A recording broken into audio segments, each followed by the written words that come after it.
Salut, c'est Anel. Et aujourd'hui, je voulais partager une réflexion qui me venait. On est le matin, je suis sorti marcher, les idées tournent dans ma tête et il s'est passé pas mal de trucs ces dernières semaines. Parce que je me suis rendu compte que depuis un mois et demi, j'étais tout crispé. Mon écriture est crispée, mes journées sont crispées et quand c'est comme ça, quand c'est crispé à l'intérieur, souvent, je me disperse, je cherche à anesthésier un petit peu les sensations difficiles sur lesquelles j'ai du mal à mettre le doigt. Je vais regarder beaucoup de séries, je vais jouer à des jeux vidéo, je vais ruiner mon sommeil, enfin tout un tas de choses comme ça qui sont des stratégies d'évitement qui m'alertent au bout d'un moment sur le fait qu'il y a un truc qui va pas et que peut-être ça va être intéressant de trouver ce qui va pas. Et souvent quand il y a un truc qui va pas, moi je vais tourner autour, je fais ouais, non, c'est ça qui va pas, mais en fait non, c'est ça qui va pas, j'ai pas le bon projet, j'ai pas le bon partenaire d'édition, c'est pas vraiment ce que je veux faire, il faut que j'aille faire nanana. Et en fait tout ça c'est juste moi qui fais des cercles autour du problème. Et là, ce qui s'est passé, c'est que donc j'ai fait ma commande et comme ça arrive souvent sur les fins de commande, les éditeurs, ils ont parfois du mal à payer. Et là, j'ai un paiement qui est en retard depuis 2 mois. Et puis depuis 2 mois, on me dit ça arrive à tel moment. Puis finalement, ça n'arrive pas. Puis il y a une partie qui arrive, mais pas la totalité. Puis on me dit non, mais le reste va arriver plus tard. Et puis là, on me dit mais en fait, ok, on sait pas quand ça va venir. Ça crée une sorte de malaise, d'ambiance un petit peu délétère, de sentiment de pas être vraiment complètement respecté, même si je sais rationnellement que c'est pas le problème. Vraiment émotionnellement, c'est ça qui prédomine. Le fait d'avoir donné beaucoup pour finalement se faire un petit peu avoir à l'arrivée, même si encore une fois rationnellement c'est pas ce qui se passe, objectivement c'est pas ça qui est en train de se passer, mais émotionnellement c'est le sentiment. Le problème c'est que on est des êtres principalement émotionnels. Il y a énormément d'études qui montrent que nos décisions sont pas du tout rationnelles. Nos décisions elles sont principalement piratées par nos émotions et déterminées par nos émotions. Moi ce qui m'intéresse ici c'est de voir que malgré toutes les connaissances théoriques que j'ai, malgré toute l'expérience que je peux avoir sur le métier, sur le milieu, sur moi-même, sur comment fonctionne mon cerveau, sur toutes ces choses-là, je suis pas plus fort face à la réalité quotidienne de il y a quelque chose qui me met mal à l'aise et je vais esquiver ce truc-là. Et en fait, ce qui est intéressant pour moi là-dedans, c'est de me rendre compte que je me positionne en fait à deux endroits. Je me positionne à la fois comme auteur et je me positionne à la fois comme quelqu'un qui accompagne des auteurs. Et en tant qu'auteur, je me rends bien compte que mes décisions d'écriture, qui sont des décisions entrepreneuriales, puisque un auteur, c'est aussi un entrepreneur, c'est quelqu'un qui prend des décisions commerciales, c'est quelqu'un qui prend des décisions stratégiques, qui se dit je vais consacrer du temps à tel projet plutôt qu'à tel autre, qui se dit je vais mettre mon énergie dans la promotion de cette série plutôt que de ce titre-là. Ces décisions-là, c'est des décisions qui doivent être prises sur la base de données factuelles, qu'on n'a pas souvent quand on est en édition traditionnelle, puisque les éditeurs partagent assez peu finalement de choses. On a un rapport de vente tous les 6 mois. On ne sait pas d'où viennent ces ventes, on ne sait pas qui sont les personnes, on ne sait pas quelle fréquence elles ont eu lieu. On a juste un volume global de on a vendu tant de bouquins. On ne sait pas quelles actions commerciales ont été posées. C'est compliqué d'avoir ces informations-là. Et donc c'est compliqué pour nous de prendre des décisions éclairées sur comment orienter finalement notre communication, comment orienter notre activité. À la fois notre activité de communication, mais aussi notre activité d'écriture. Parce que si je développe un projet et que ce projet se vend pas, peut-être que c'est parce que le genre est pas porteur. Il faut plus que j'écrive dans ce genre-là. Mais peut-être que c'est aussi, si le projet s'est pas vendu, parce que les actions commerciales n'ont pas été bonnes. Le fait de ne pas avoir accès aux données, ça affecte toutes nos décisions. Quand on est en auto-édition, c'est différent puisqu'on a un peu plus la main sur les données et on peut un peu plus prendre des décisions rationnelles. L'enjeu pour nous, quand on développe notre activité d'écriture, quand on veut en faire une carrière, quand on veut que ce soit notre métier, il est de réunir les conditions propices au fait de prendre les meilleures décisions possibles. Il y a vraiment pour moi cette notion de professionnaliser l'auteur et de me remettre, moi en fait en tant qu'auteur professionnel, dans cette conscience que je suis d'abord à la tête d'une entreprise. Oui, j'écris et c'est quelque chose de créatif, c'est un métier créatif. Le fait que ce soit un métier créatif n'empêche pas qu'il y ait une réalité derrière matérielle qui fait qu'il faut que je puisse payer pour le temps que ça demande d'écrire, qu'il faut que je puisse financer la vie qu'il y a autour. Mon gros problème, c'est que j'ai grandi avec ce fantasme de l'écriture traditionnelle et que l'écriture traditionnelle, de manière de plus en plus évidente pour moi, n'est pas la voie qui permet cet épanouissement matériel. Elle apporte d'autres choses, elle permet de renforcer le sentiment de légitimité, elle permet de renforcer le sentiment de ne pas être tout seul face à son travail, elle permet de déléguer un certain nombre des décisions qui sont prises sur le travail créatif, mais l'équation n'est pas complètement bonne. Le temps que je passe, quand il est mis en relation avec ce que je reçois d'aide, d'allègement de la charge mentale par exemple, et l'aspect purement financier, ça ne matche pas. Et parce que ça ne matche pas, ça crée cette dissonance interne où tu te dis, je suis en train de faire ce qu'il faudrait que je fasse, et en même temps, les résultats ne sont pas là, et du coup, ça crée une friction qui n'est pas facile à élucider. Et pour moi, ça se traduit, comme je disais, par des stratégies d'évitement. Et ça se traduit par des décisions qui sont prises à court terme, avec peu de recul, avec peu d'intelligence stratégique, peu d'intelligence entrepreneuriale, peu d'intelligence créative, parce qu'il y a un problème à résoudre tout de suite là, urgemment, qui menace mon bien-être de l'instant. Et ça va être des choses de l'ordre de je vais me lancer sur des projets qui n'ont rien à voir et qui sont pas du tout porteurs, simplement pour compenser le fait d'avoir l'impression d'avoir donné beaucoup à un projet qui finalement n'aboutira pas. Et ben, puisque c'est comme ça, en gros, la voix intérieure, elle dit, puisque c'est comme ça, et ben, je fais qu'à ma tête, elle tape du pied par terre et elle va faire un projet qui n'a aucun avenir commercial, qui n'a aucune chance de toucher un lecteur, qui est simplement là pour mettre une sorte de pommade sur la blessure d'ego qui a été reçue là, sur le fait de dire, j'ai pas été à l'aise, ça va pas, il y a un truc qui va pas, vite, il faut que j'aille me réconforter. C'est une écriture de réconfort, c'est ça en fait le terme.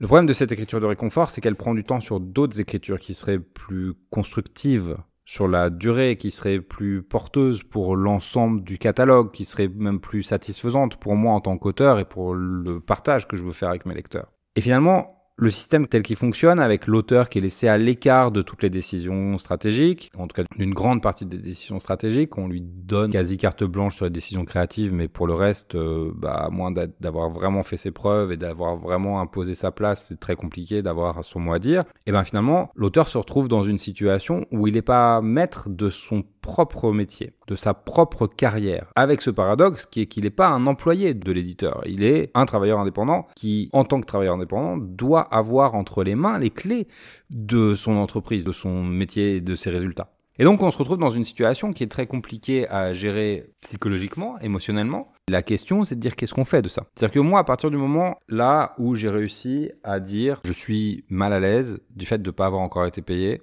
on me demande encore du travail, moi, j'ai envie de le faire, ce travail, parce que je tiens à défendre le projet que j'ai construit, à faire en sorte que ce soit le meilleur projet possible. J'ai déjà passé 6 mois dessus, de manière quasi exclusive. J'ai délaissé pas mal d'autres de mes activités pour faire ce projet-là. Le laisser dans un état d'achèvement incomplet, parce qu'il y a des petits ajustements à faire, et que si je les fais pas, j'aurai le sentiment que c'est incomplet. Ça me satisfait pas. Et en même temps, je peux pas me résoudre à continuer à travailler si en face, il n'y a pas de réciprocité. C'est-à-dire que le contrat, il est à double sens. Moi, je donne quelque chose, mais en retour, on me donne quelque chose. Et pendant 2 mois, je me suis battu intérieurement sans le savoir avec ça, sans pouvoir le nommer. C'est-à-dire qu'il y avait un truc en moi qui était pas à l'aise, une sorte de dissonance où j'avais ces deux choses-là qui coexistaient. D'un côté, la responsabilité que je ressens vis-à-vis du projet, et de l'autre, la légitimité que j'ai à dire, respectez votre part du contrat aussi, les gars.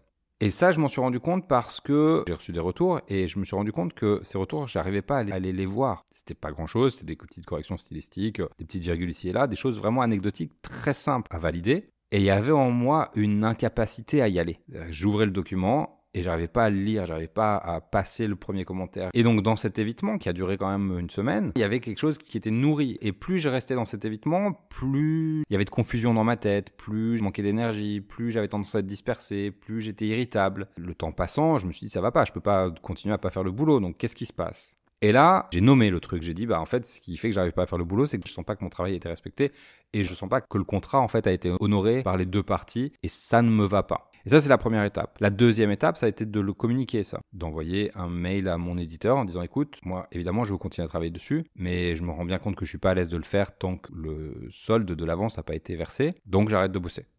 Et ce geste, il a été déterminant. Ça a vraiment été un geste qui a changé quelque chose parce qu'à partir du moment où j'ai nommé ce qui se passait, j'en ai parlé aussi à des personnes autour de moi, des proches autour de moi qui ont été en mesure de l'entendre, où j'ai dit j'ai ce sentiment que mon travail n'est pas honoré, j'ai ce sentiment de un peu me faire avoir dans l'équation, même si objectivement je sais que c'est pas l'enjeu, c'est pas ça qui se passe, c'est le sentiment qui domine, c'est vraiment un truc très à vif. Le fait de pouvoir le nommer, ça m'a apaisé. J'ai reconnu à la fois mon envie de finir le projet et à la fois mon envie de faire respecter l'accord qu'on avait, ce qui n'est pas extraordinaire en fait comme demande.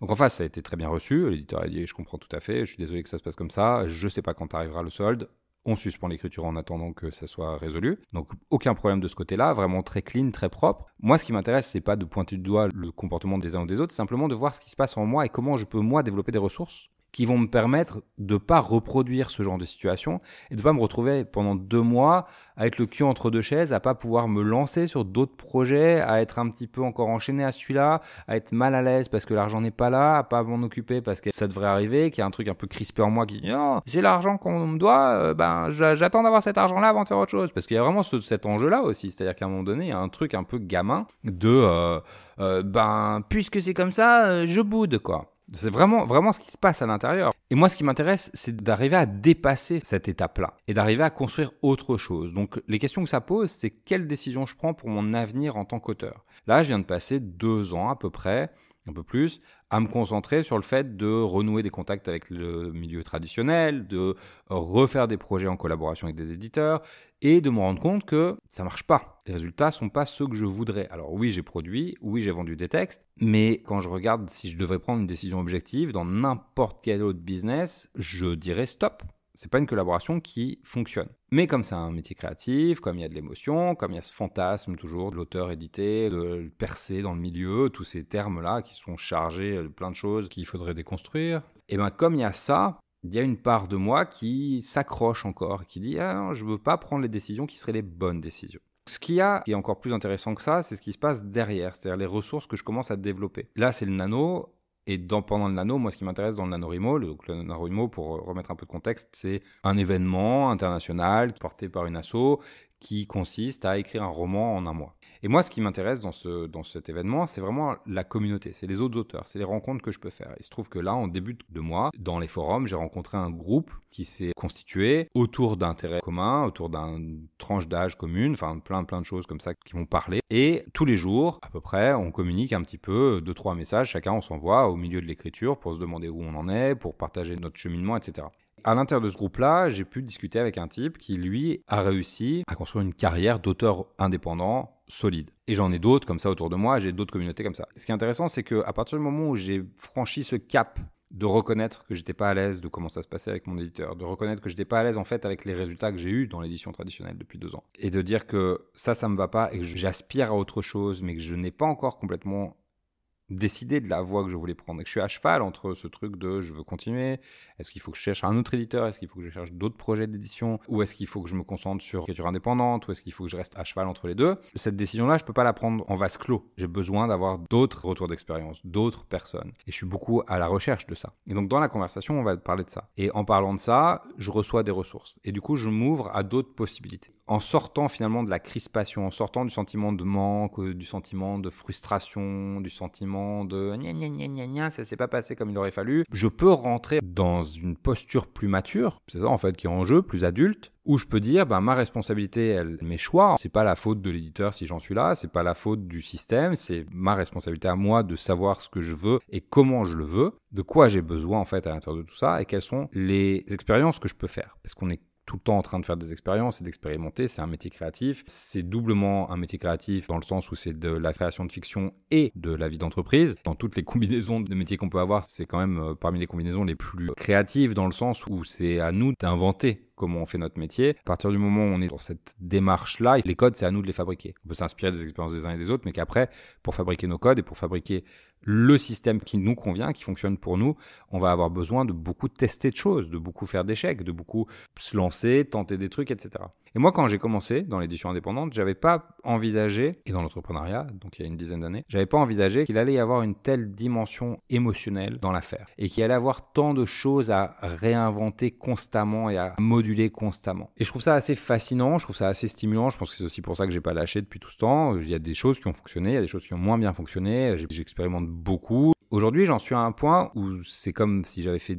Quand on est enfant, pendant les 10 premières années de sa vie, on découvre, on teste des trucs, on est au courant de rien, on comprend rien. C'est comme si j'émergeais de ce truc-là finalement, et que maintenant j'allais faire la somme de toutes ces expériences-là et tester encore autre chose. Et cette fois-ci, chaque étape c'est pareil, on travaille en spirale, donc on est tout le temps en train de revenir au même point, mais en se rapprochant du centre. Mon objectif, mon ambition, c'est d'arriver à cultiver un état de ressources. Un état de ressources, c'est le fait de me sentir, moi, dans les meilleures dispositions possibles pour travailler et pour prendre des décisions constructives, des décisions durables pour mon travail. Donc de bien être clair sur mes objectifs, même si c'est parfois douloureux d'être clair sur les objectifs, même si c'est pas forcément tous les objectifs qu'on voudrait, même si c'est compliqué de rentrer dans cette clarté parce que ça demande de sortir du fantasme et de vraiment aller regarder le détail fastidieux du travail, et de me faire un plan et de respecter ce plan-là. Comment je vais faire ça? Ça reste encore un point d'interrogation, mais là, dans les 8 mois qui viennent de se passer, l'expérience n'est pas encore terminé de ce contrat de commande. Peut-être que derrière, dans 6 mois, le truc sera un tel succès que je dirai tout ce que je disais en novembre n'a plus lieu d'être.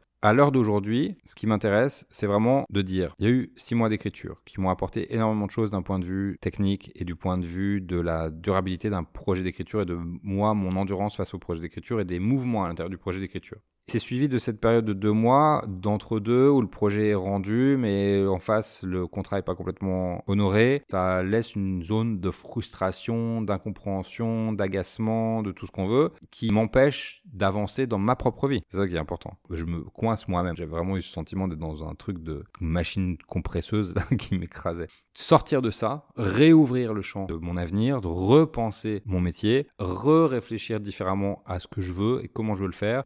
Cette expérience-là, elle est où elle en est. Maintenant, je vais me concentrer sur autre chose. J'ai posé des limites, j'ai pu dire stop, on va y revenir plus tard à ce projet quand tout sera clean. Et maintenant, moi, sur quoi je me concentre? Comment je vois les 5 prochaines années? Et ça reste en point d'interrogation. C'est un peu les réflexions que j'avais ce matin sur comment nos états émotionnels biaisent nos prises de décision et comment en se rapprochant nous-mêmes de ce qu'on est en train de vivre et en nommant clairement les tensions qui existent ou les points de friction qui nous empêchent d'avancer, on peut les dépasser et on peut se remettre dans un état de prise de décision durable qui est propice au développement d'une carrière épanouie. En tout cas, je pense que c'est propice à ça et je pense que c'est important d'en parler de cet aspect-là. Et du fait qu'on n'a pas besoin d'être seul, et que moi, tant que j'ai été seul, avec ça n'a pas avancé. À partir du moment où j'ai pu en parler, à partir du moment où j'ai pu recevoir des retours d'expérience d'autres personnes, à partir du moment où j'ai pu verbaliser à quelqu'un ce que je ressentais, ça a pu se débloquer. Et que ça, c'est très important d'être bien entouré et d'aller chercher des gens qui sont dans le même bateau que nous, qui peuvent comprendre nos enjeux. Il ne s'agit pas que les gens valident ce qu'on ressent, parce que c'est valide ce qu'on ressent, mais qu'ils puissent l'accueillir pour que nous, on puisse l'accueillir et que nous, on puisse rebondir. En tout cas, merci de m'avoir écouté. Je pense que c'était un peu plus décousu que d'habitude parce que c'est des pensées qui sont en train de se faire, évidemment. Je vais monter en partie ce podcast, mais il sera quand même plus long que les autres. Sur ce, je vous dis à demain, je pense, pour le prochain. Je vais faire de mon mieux pour reprendre un rythme quotidien maintenant que cette confusion-là dans laquelle je baignais s'est évaporée. Je devrais être plus régulier. Merci encore et à très très bientôt. C'était Annel Verdier pour Une Page à la fois. Ciao!